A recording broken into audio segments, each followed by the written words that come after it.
All right, you having a get-together and you want to make a beautiful cheese platter? I love cheese platters. Well, we found a hidden gem in Centerbrook that has everything you need. It's simply called the Cheese Shop, and Melissa Cole went to check it out. It's like a little slice of cheese heaven inside the Cheese Shop in Centerbrook. From cheeses you're used to ones you've never heard of, even an 80-pound round of Reggiano Parmigiano. We're the Cheese Shop of Centerbrook, and we started back in 2010. So we just started our 9th year of business. Meet the owner, Paul Partica. Did you feel like there was a need for a place like this? Yeah, and in fact, funny that you say that, because the longer I'm here, I don't think there's a day goes by that someone doesn't come in and says, can't you open up a cheese shop in my town? Because you don't find them. No, it's a throwback. With people today now interested in supporting local shops and knowing where their food comes from, Paul says business is booming and customers are coming in from all over. And one of the main things that sets us apart from, I think, other cheese shops is everything we have in the stores, you can see, is fresh. Everything is cut fresh, nothing is pre-cut or sliced. We also ask that you try it before you buy it, so you never take home a mistake. Okay, before we get to any sampling, I started wondering. I mean, what really is cheese? Cheese is milk that's separated by curds and whey, and the solid part becomes the cheese, what everybody likes. Okay, all right. So how do you get all the different flavors of it? It's all done by the different starter cultures that are used, the type of milk, where it comes from. You know, cow, goat, and sheep will taste differently. There's a lot of blending done today. These soft ripening cheeses in the Brie family are from France. They are the biggest sellers, especially during the holidays.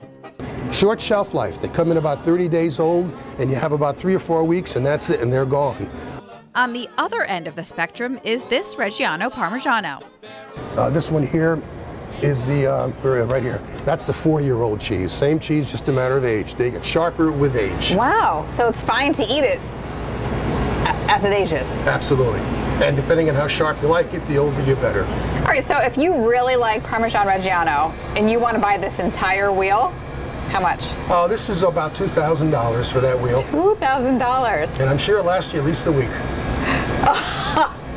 So that cheese comes from Italy, the Goudas come from Holland, and some you'll find here are made close by. One is Arethusa Farms in Litchfield, Connecticut. You may know of them. They're a wonderful cheese producer for us. We use a Sank House Farm in Old Lyme. They do a lot of sheep cheeses and goat. Just hoping for a simple cheddar? Paul has you covered. Lots to choose from.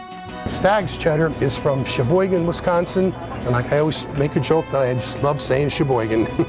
But it really is from Sheboygan. It's a great cheddar. It's won all kinds of awards.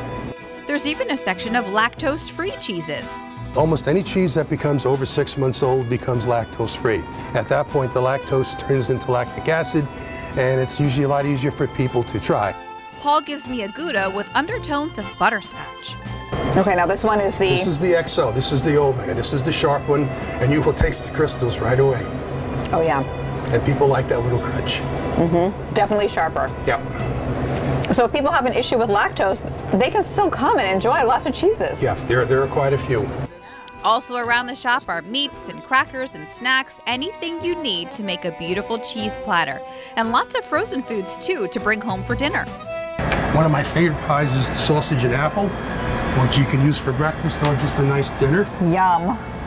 Even some Swiss-style fondue sets. Basically, if it has to do with cheese, you'll find it here. All right, now, by the way, in case you're wondering, Paul does not believe in cubing cheese when you make a cheese tray. Let everyone cut their own cheese, so to speak. He says it tastes fresher that way. You always want it to be fresh. That looks amazing.